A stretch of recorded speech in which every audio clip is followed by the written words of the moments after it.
This is Tim Bryce with my column entitled Our Lame Duck President.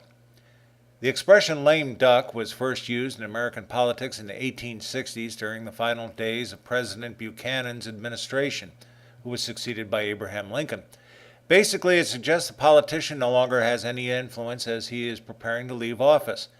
Today, President Obama's popularity numbers are down as the country heads into the midterm elections in November. His influence has deteriorated to the point where very few Democratic politicians want to be seen with him on the campaign trail. Democratic Senate candidates such as Mary Landrieu of Louisiana, Mark Begich of Alaska, Natalie Tennant of West Virginia, and Allison Grimes of Kentucky are all keeping the president at arm's length.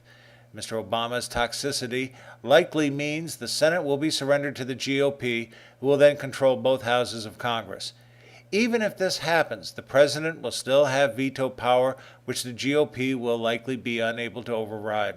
This, of course, means we will have 2 more years of gridlock in Washington, D.C. It also officially marks the beginning of the president's lame duck status. Since the beginning of his administration, Mr. Obama has never shown a genuine willingness to give and take with the Republicans. This was compounded by the Republicans when they took the House of Representatives in 2010, thereby prohibiting slam dunk legislation offered by the president. The result, massive gridlock. The parallel to the administration of John Quincy Adams is uncanny. From the beginning of his administration, Mr. Adams lost all credibility with the Congress, who operated at odds with him.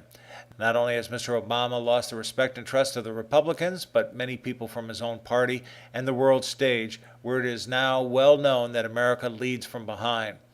Frankly, nobody takes him seriously anymore, and his proposals are rejected out of hand. The only problem with having a lame duck president now is we desperately need leadership in our executive branch.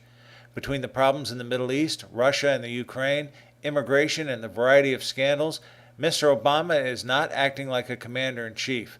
I can accept his many fundraising activities, golf outings, and vacations as long as he dealt with the problems at hand.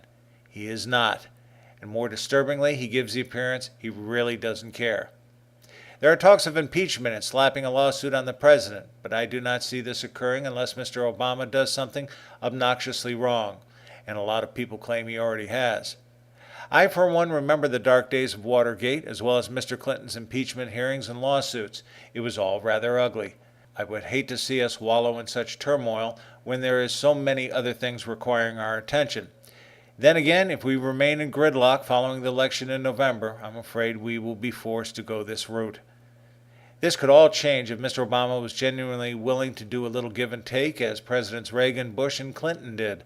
However, it is my understanding Mr. Obama does not seek the counsel of others, particularly past presidents.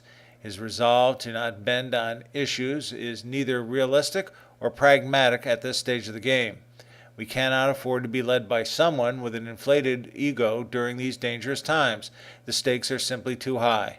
If Mr. Obama falls from grace, as I suspect he will, it will be his stubbornness that will have ultimately done him in. Pride is one thing. Failing your country during a crisis is another. Friends, keep the faith. This is Tim Bryce in Palm Harbor, Florida. Follow me on the internet at timbryce.com.